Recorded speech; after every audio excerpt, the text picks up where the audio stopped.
Welcome back, everyone, to best edition of Die Hard Racing with me, Roll Cage TV, where I do the best I can with what I've got, which is not a lot of talent, but a whole lot of quick stream here.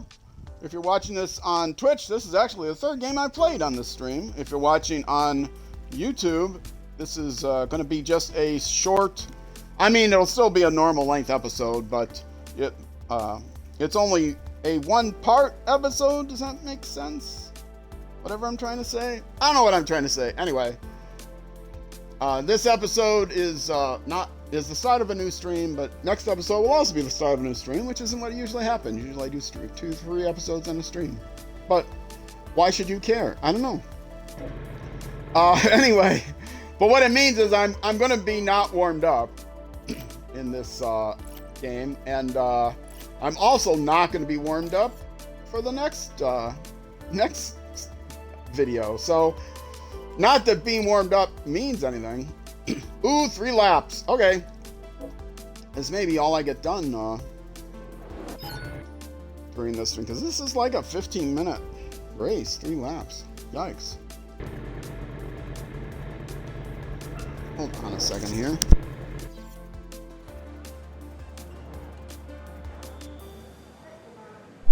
Okay, just want to make sure that my throat is nicely hydrated and soothed. All right. I should be, yes, level 4 components. Season 4, level 4 components. Let's get started. At least it's a mass start. Sorry about I know it's raining and it's going to be motion blur. It's a little dark.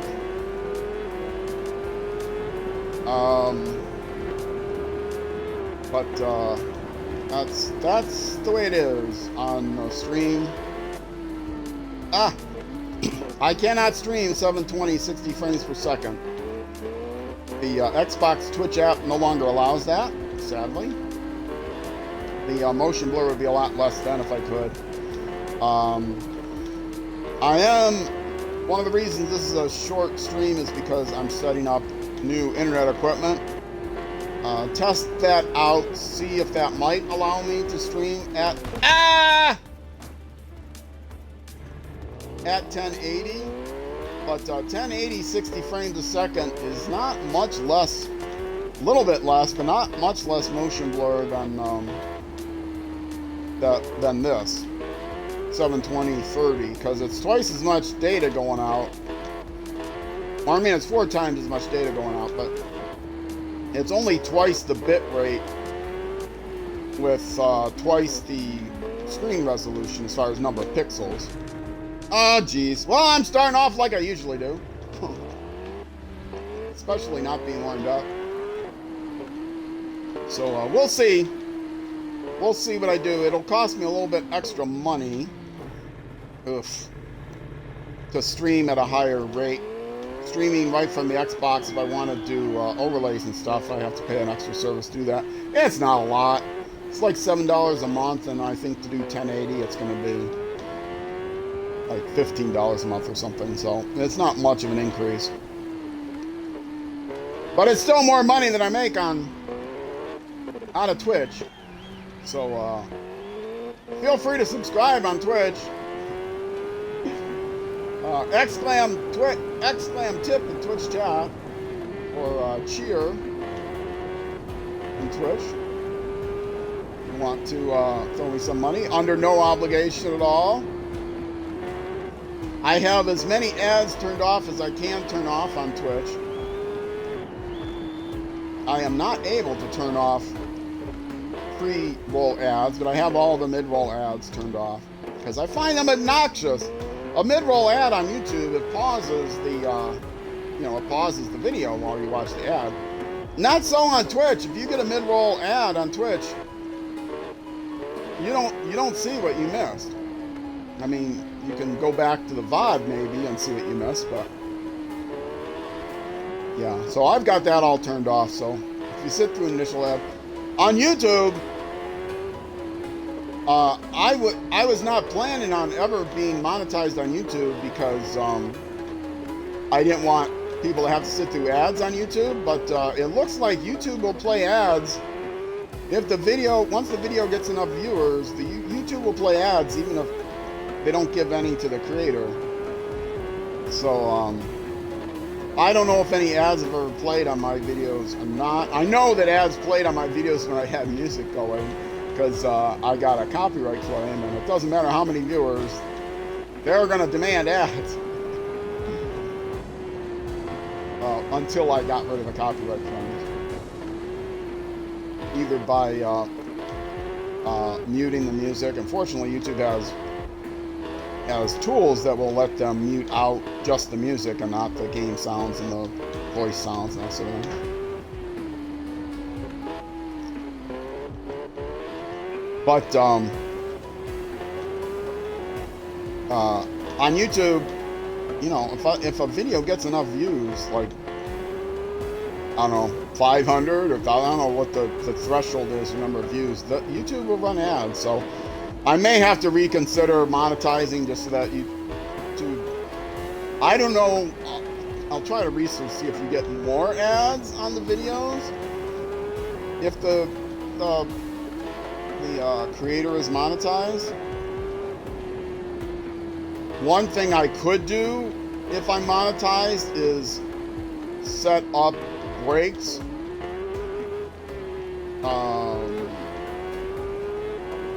where ads would run, so they wouldn't just randomly show up. I could say, if you're going to run an ad, run it here.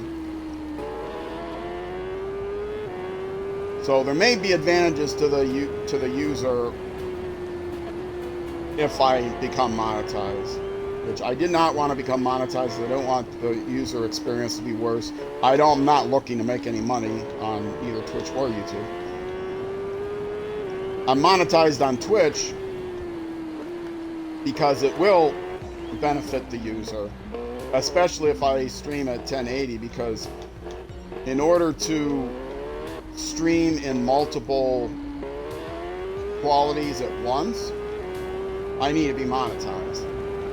That's one of the benefits of being monetized, is you get to stream in a variety of resolutions. So people that are on data lines, on, you know, if they're near the end of the month and their data connection on their phone is being slowed down, which happens if you start spending too much on it. You've got unlimited data, but only the first, you know, 20 megabytes of it, or 20 gigabytes, or whatever, is at full speed. After that, we're going to slow you down with it.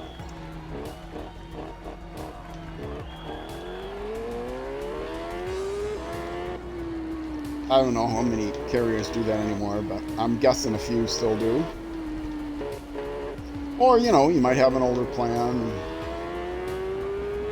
or you might have an older internet connection and not be able to watch a 720 stream. Some people, not everyone can afford, you know, $100 a month on their internet, or whatever it is.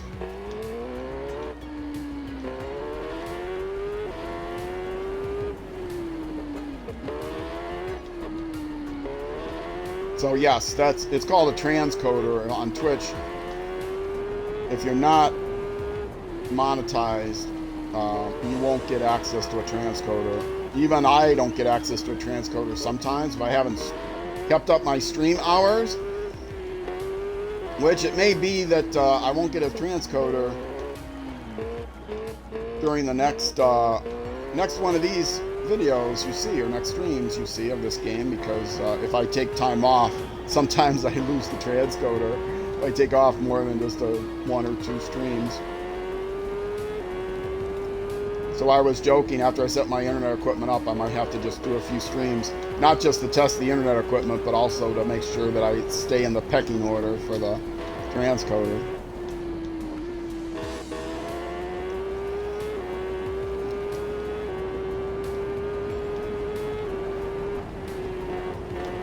And I'm hoping that the audio stays good, because this game has had some audio issues.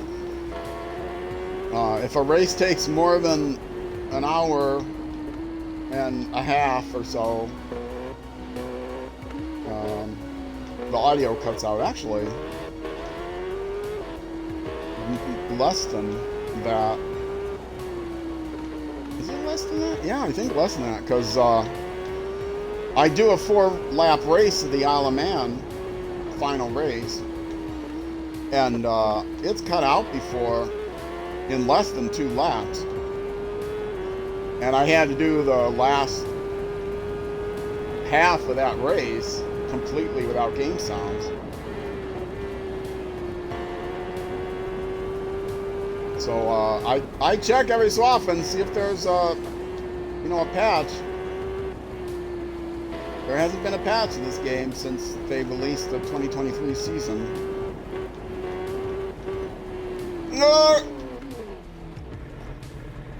Okay, Roll, you're gonna go. Hopefully join you tomorrow. All right. See you tomorrow, Chubbs. Thanks for stopping by for the Dirt Rally and the Snow Runner. I appreciate it. Notice I don't respond to chat until I fall off. Fortunately, I fall off often enough that I can respond to chat in a fairly timely basis. I can't see my chat while I'm playing. It's down at my side on a tablet. I don't have a separate monitor to put it on or anything like that. And if I did have a separate monitor, I have no room to put it on the coffee table anyway, where my Xbox is. Very low tech.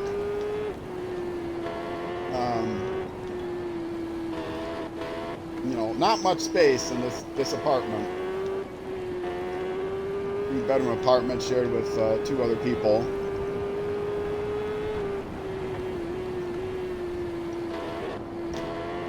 I mentioned X-Slam tip. If I ever get huge, I'll be able to afford a house again, but that ain't gonna happen.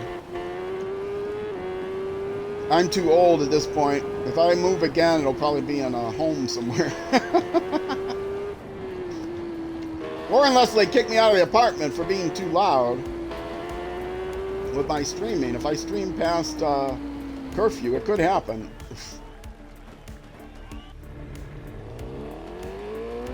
I think we're pretty good tenants here. We don't pester them too often with maintenance-y stuff.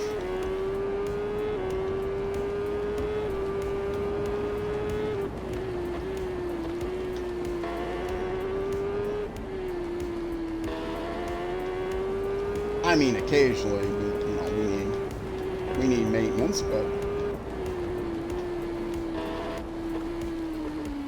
simple stuff that I can handle. Low risk stuff.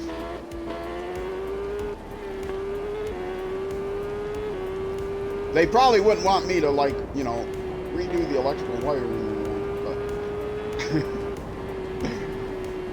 actually I did. Back early on, we had, when they wired the bathroom fan,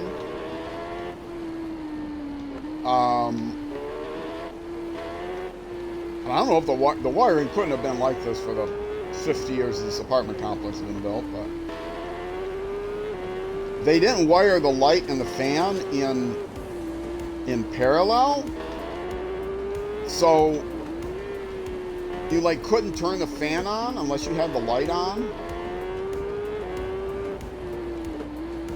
I think you could still turn the light on if you didn't have the fan on.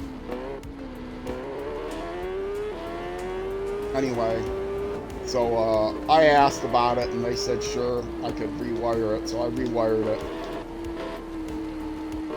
That was very early on, so 15 years ago or something like that. Different management then. Different maintenance person. It was an interesting character, we'll put it that way. I wouldn't be surprised if he was the guy that did the wiring.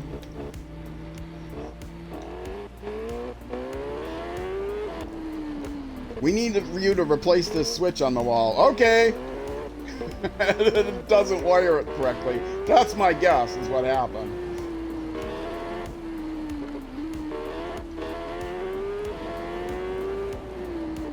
I mean, it still goes through the CFI or whatever. It's not like you had to wire it that way to go through the CFI. The CFI is, that's the circuit breaker thing.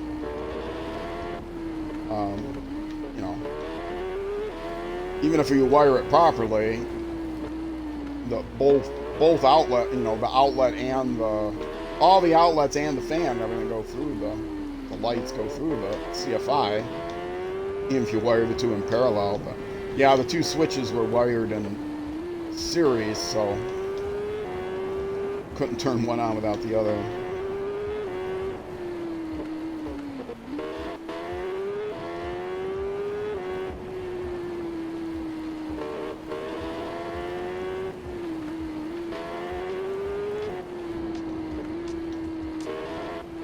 We have gone through probably an above average number of air conditioners, I will say that, because we live on the 3rd floor, and the top floor of a 3-story walk-up, and even when it gets into the fall, even late fall or early spring, the air conditioning will kick on. We will turn the air conditioning on because, for one, they replaced this was under the same management who did the wiring. They replaced all the screens, I don't know how many years back. And I don't think they got the best quality balcony screens or the bedroom screens. They all leak terribly, and we would get wasps in here even late into the fall, and so we are loath to open the balcony, the sliding balcony doors until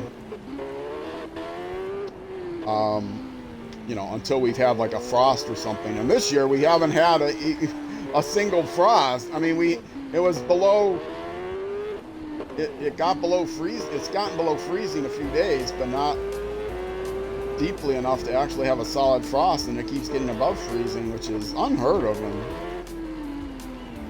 very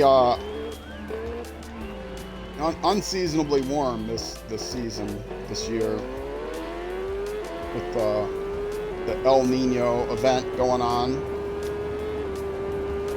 Floods in California, and the Colorado River is drying up, and droughts other places.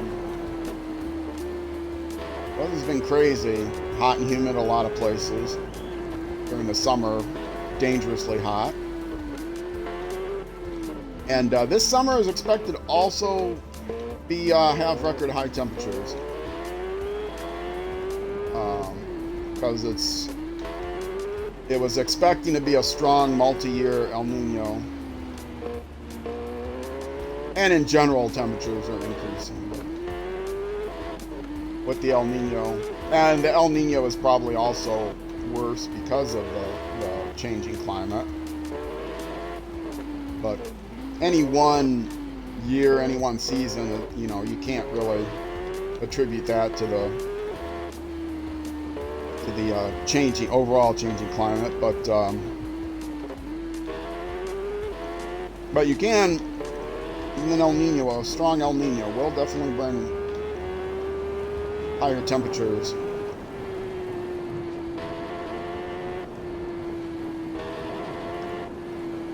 Although earlier I was talking to someone in stream, I don't know if he's still there, who lives in the Sierra Mountains. So they've had like 10 feet of snow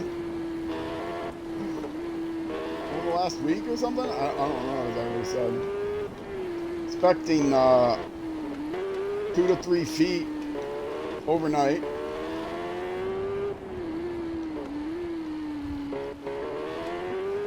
I have no idea how that compares to most years.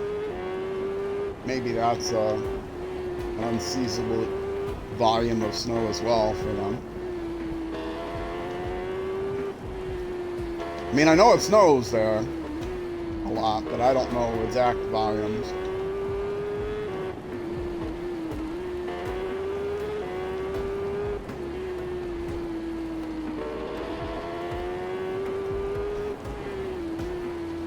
What lap am I on? Still 2 or 3. Okay.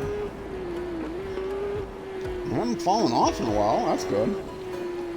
I'm still in last place by a mile because this game is... I will admit I'm disappointed in this game. I will come out publicly and say I'm disappointed in this game. The gameplay is a lot better. The environment is a lot better than Isle of Man 2. But a lot of people, I mean, well, I won't say, I don't know a lot of people who have played this game. But one person at least I know personally and one person from YouTube are not playing this game. They played 1, they played 2, but they're not playing this game. They may have bought it. One guy I know bought the game, played a little bit when it first came out, but is no longer playing the game. I think in part because it's too difficult. It's a new developer using the same engine as Kiloton Racing, who was the developer of this game. But new developer, and they just went overboard on the difficulty. You can still have a sim and have a variety of difficulty levels, right? But you can make a game that has a very high simulation factor on the highest difficulty, but yet allow you to set lower difficulties, which are within range of, you know, your average, even below average player. If you've never played a motorcycle racing game before, even if you played other racing games, if you've never played a motorcycle racing game, they're a lot different. They're a lot harder in general. This is not a game I would suggest starting with. It's a great game. It's very beautiful, but it's unbelievably frustrating compared to the earlier titles. Unbearably frustrating. Unless you are, like, really good, which I'm not. I'm an old man. I'm sure people that are really good play the highest difficulty levels. They have a lot of fun and they enjoy the difficulty of it, but it does not have a wide enough difficulty range. They say they go from what they call 30 AI to 100 AI. I doubt if it's percentage, like in terms of time or whatever, but and they have a quote beginner level AI or physics model and an intermediate physics model and a simulation physics model. So they have 3 physics models. They have 71 difficulty levels, but it's not difficulty levels, it's AI difficulty levels. And so the events that are timed events, it's the same time. So you have to be able to qualify for the final race, no matter what AI difficulty you're playing against, you have to do a lap in 20 minutes on the full circuit. The best I've ever done is 23, like almost exactly 23. 29, 22, 57 or something like that. So there's no way I'm going to break 20 minutes. I'm never going to qualify for the final lap. Now, true, that was with a less upgraded bike. It was in practice, but the more upgraded the bike, first of all, the upgrades don't make that much difference in terms of your top speed. Second of all, the more top speed, the harder it is to handle. So it's arguable whether when I switch to the super bikes from here, the super sports, I'll actually do any better. But I'm doing 5 seasons of the super bike, and then I'll switch to the super sport. I don't know, quite frankly, how many seasons I'll do with the super sport. I'll switch to the super bike. I don't know how many seasons I'm going to do with the super bike. I'm still deciding, but it's almost certainly not going to be the 5 seasons I was planning, one with each upgrade level. I'll start with level 1 and then I'll decide, am I going to do a season? Am I going to do level 3 and level 5? Or will I just jump to level 5 and then call it a series? Because it doesn't make. I mean, I don't care. I like the game. The game is fun, but it doesn't make for great YouTube content. To be quite frank, when I come in last place by a mile every race. And I never qualify for the final race because it doesn't matter what the AI difficulty you set, you still have to do it in 20 minutes. And in fact, the lowest level AI can't do it in 20 minutes.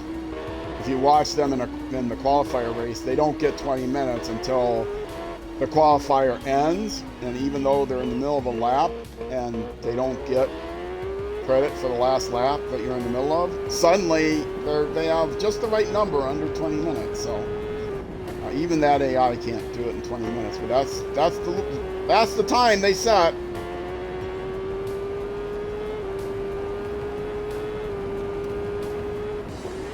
So never being able to qualify for the final race, never being able to finish any place but last in the other preliminary races, doesn't make for great stream or video content. So I have gotten better at the game since I first got it, but not dramatically enough better that I'll ever finish in anything but last place, to be honest. As I've upgraded the bike from level 1 to level 4, I haven't finished anywhere near higher. If anything, I've finished lower, since the opponents also have upgraded bikes and they can stay on the bikes and I can't at the upgraded level.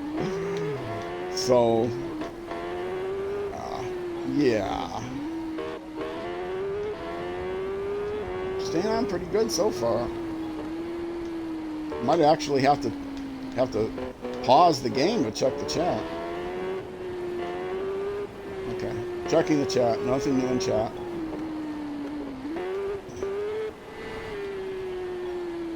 So yes, I still like the game. Would I still recommend the game? Yes, but only for people who go in with their eyes open in terms of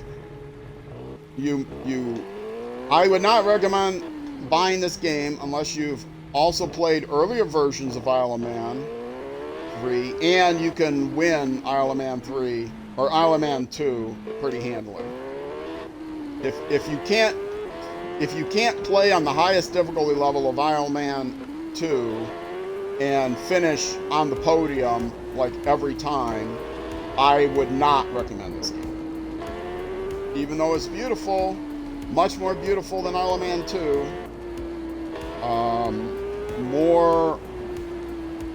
bigger open world than Isle of Man 2, certainly. It's the actual Isle of Man open world and the various roads in the Isle of Man, not like a sidebar location. I think they said it was supposed to be in Ireland someplace, whatever.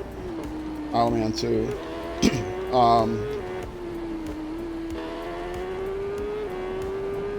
And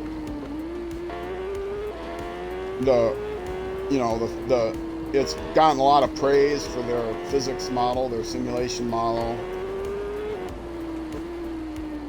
But I would not recommend it for anyone who does not have a lot of experience in motorcycle racing, in specifically Isle of Man, right on the edge play, and has excelled in Isle of Man too. Unless you don't mind finishing last every time. Now, I would not expect. I think for a YouTuber, I'm definitely, for a content creator, definitely below average. But that I'm used to. But for an average casual gamer, racing gamer, even if you're a racing game enthusiast, I'm not that far below average. Dirt Rally 2 is considered a difficult racing game, and when I was playing it consistently, I would finish against humans in the middle of the pack, slightly higher than the middle of the pack sometimes, slightly lower others. So this game I play every week, and have gotten nowhere on it. So yeah, very difficult game. And I find it odd that you don't see anyone playing this game online. I have not found the YouTube people that I've seen in the past that play through all the motorcycle racing games. This game they have skipped. So you see people posting like record times on YouTube, but as far as a playthrough of this game, a career playthrough of this game, there are not a lot of them.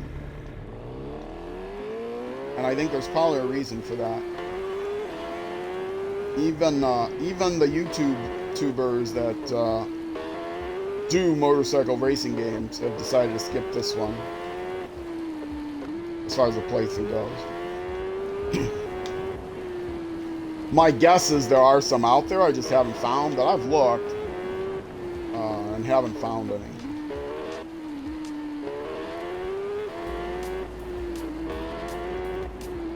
Now, I have had people, fans of the game, stop into my stream or leave comments on my videos who are really thrilled about the game. But I don't know what their skill level is. One person who watched it quite a bit said that he's had some record times, but he doesn't play the... He does not play the career mode, and he streams the streams that I've seen him play. He's just doing time trials and not doing great most of the time. Occasionally, he'll get a really good time, but as it happens when you're going for personal best times or record times or high on the leaderboard times, you're going to take enough risks that more times than not you're going to fall off and not. Now there are some people out there, like there's some dirt rally people that produce videos that, or have produced videos that, but those are videos. They those aren't necessarily streams where they can sit there and consistently get times close to their personal best every time. You don't know how many takes it took them, how many times they've recorded, how long they had to record to get a new personal best on this particular course. But even that, I don't see people on YouTube. Not playing careers, because careers you can't do that, right? Careers, you play through each race in the career. If you did multiple takes of that race, you can't do multiple takes of a race in career mode. You'd have to start a new career, work your way up to it or something. Like how speedrunners fake their speed runs. In some games.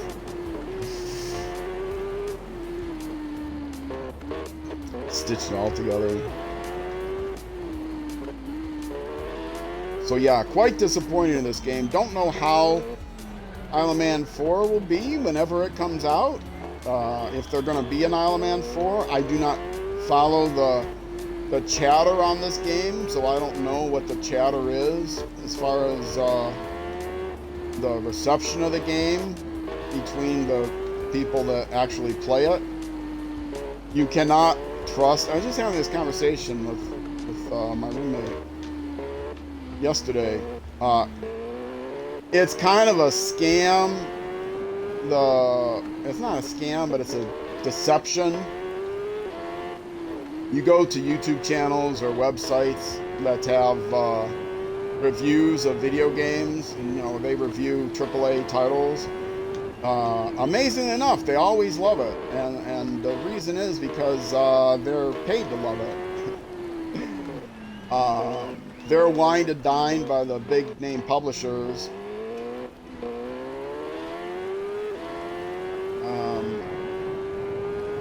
So if you see a professional reviewer of a video game, it's not like a professional movie critic or a professional art critic, certainly, or food critic. You'll see some pretty raw reviews for movies, but you don't see that for video games, because people don't want to hear that this video game that is being charged $100 for is really kind of terrible, not worth the money. I don't know, maybe it's a little bit different now. Video games are more popular than ever, but the culture is, every new video game is going to get an 8.5 out of 10 or higher from at least a handful of publications, if it's a AAA title. Of course, you also can't trust the user reviews, because people that have problems installing the game, or just aren't used to that genre, or expecting something different, they're going to give it a bunch of 1-star reviews. And then some people give it 5-star reviews that haven't really played through it. People complain about fake reviews on user reviews. I really don't think that's an issue. I think fake reviews by the professional reviewers are an issue, but I don't think fake accounts from fake Steam accounts or Xbox accounts or PlayStation accounts are reviewing all these games just to increase the stars. Because if you look, most games, if you look at like the Xbox reviews, they don't get much more than 3 stars on average, no matter how good the game is. A lot of people trash the reviews. Some people give it 5 stars and then trash it and say, well, nobody reads the bad reviews, so what I have to say I'm going to attach to a 5-star review. Don't buy this game. I'm giving it 5 stars, but don't buy it. That doesn't work. You think people are actually going to read your review after they see it's 5 stars?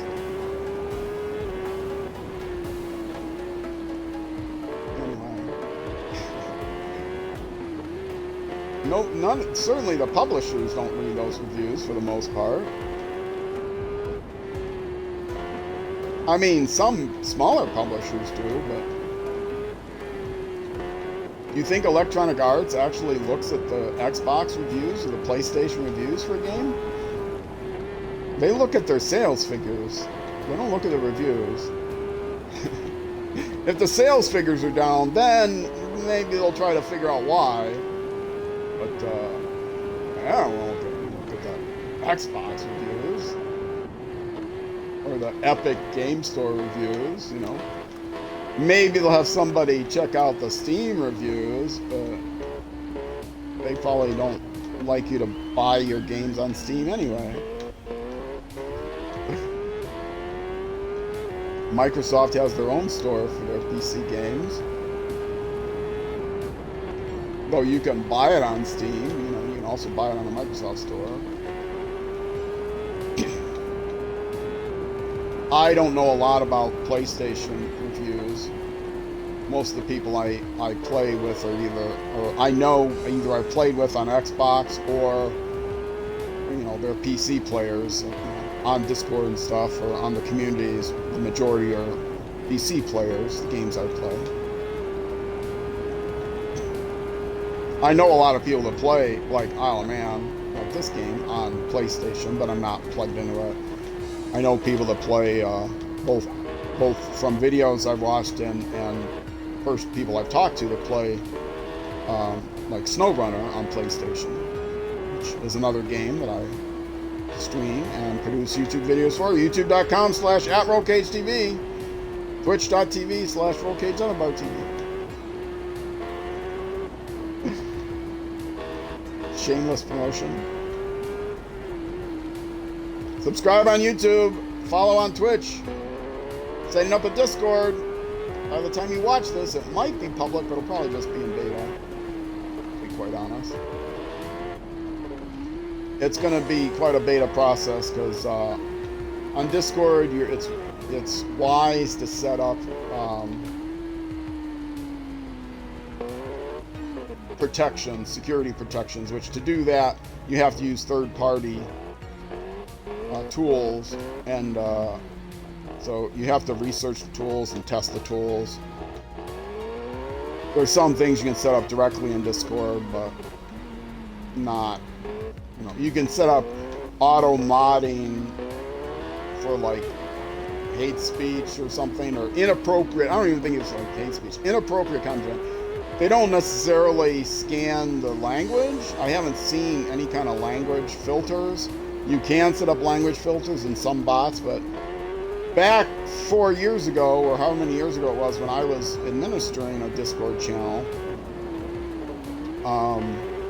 it was a real pain to set up language filters. It was hard to find a file, and the bots that were, the reliable bots that were out there, the big ones, you had to just edit the file the way you wanted and then set the words up like individually, and so it's real pain. I think Discord now has, I don't even know if they have variable content moderation, to be honest. Like, like on YouTube or Twitch, you can say, you want strong moderation or light moderation, and light moderation, it doesn't filter language, it just looks for explicit images or something like that. So, I don't know. But yes, difficult to set up Discords. How did I do on the race? Wait, what? Wait, what? I was just talking about how difficult the game is. I finished third. I've never finished third in any race ever. I knew I was kind of doing well, but third? I never even noticed while I was racing. I know I wasn't falling off as much as I often do, but third? Holy crap! I finished within 7 minutes of the leader. Usually, I mean, part of it is that the people at the bottom did terrible. They must have had a lot of wrecks, some caused by me. The people, the bottom four, 28, 29. I mean, they finished almost as far behind as the top person's time. So they went, their average speed, 51 versus 98 from 1st to 10th. Wow. I should hurry up and hit continue before they take it away. Red letter day, 42 reward, upgrade points, 6,000 experience level. I've never finished third before. I should have clipped that. Somebody watching after the fact, clip that. My best race ever. I'll have to go clip it. How can I add a stream marker with a title that says clip 3RD finish? Wow! I've never finished higher than 10th on stream before. I finished 8th once, but that was while I was practicing before I was on stream. I've never finished higher than... I'm completely blown away.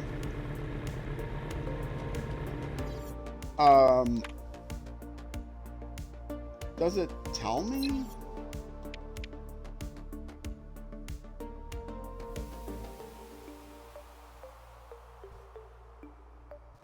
No, I don't think so. Well, it didn't give me one of the trophies. What kind of trophy did I get just for finishing the season? It's just showing me my progress. I can't. If I hit A, it does nothing.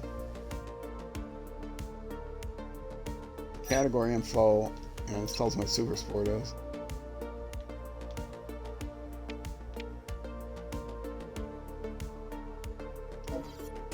There's no record of it. There's no historical record that I can look at and say, yeah, I finished third this race.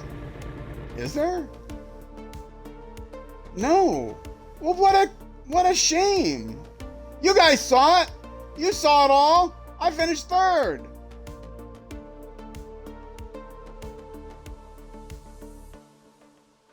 Well, at least it's on video. I'm going to spend the last 15 minutes of this YouTube video just with my jaw dropped, staring at it. Wow. Okay. Well, there's no award ceremony during the unofficial events. I don't even know if there's an award ceremony if you finish first on the final race. I would hope there would be some kind of cutscene, but maybe there isn't. Finishing on the podium, I thought maybe there would be a cutscene, but I guess not for a qualifier. Not for an unofficial, they call them unofficial events. Huh. Well, there you go. Maybe I have a chance at 20 minutes, after all. But that won't happen for a bit yet. I still have, I'm just halfway through season 4. That is going to do it, though, for me, both on stream and on the YouTubes. Oh, I hit the wrong button. I accidentally did a clip. I wanted to check the raid to see if there's anyone to raid. Usually someone to raid on Saturdays. Not really. Maybe I'll raid Nate. Yeah, I'll set up a raid for Nate. He's playing Traveling Outdoors. It's actually a IRL stream, so I'll set that up. Get that queued up, ready to go. Meanwhile, YouTube next Isle of Man 3 video will be the following weekend. I think this one's coming out on a Sunday, so next Saturday at 6 p.m. U.S. Central Time, Saturday and Sundays when my Isle of Man 3 videos are released. The streams for Isle of Man are 12:30 p.m. on Saturdays, U.S. Central Time. All times U.S. Central Time. Iowa time, as I like to say, because it's easier to type in. I don't live in Iowa. I live in Minnesota, Twin Cities area. But typing in Minneapolis, current time in Minneapolis, yeah, forget it. Current time in Iowa. Also, stream, produce videos. 2 videos a day during the Monday through most Saturdays. Sunday, 1 video a day on youtube.com/@RollCageTV. Streaming 4 days a week, Tuesday nights and Thursday nights, 6:30 p.m. U.S. Central Time. Saturdays and Sundays starting at 12:30 p.m. U.S. Central Time. Twitch.tv/RollCage_TV. So if you're watching on YouTube, next episode, watching on Twitch, I will throw over to Nate McCrash. Either way, I hope you have a great evening, great morning, night, afternoon. I did them all out of order. Whenever it is till I see you again. And wherever you end up going, on the road or in life, be sure to enjoy the drive. All right, folks, Twitch folks, turning over to Nate. YouTube, bye-bye.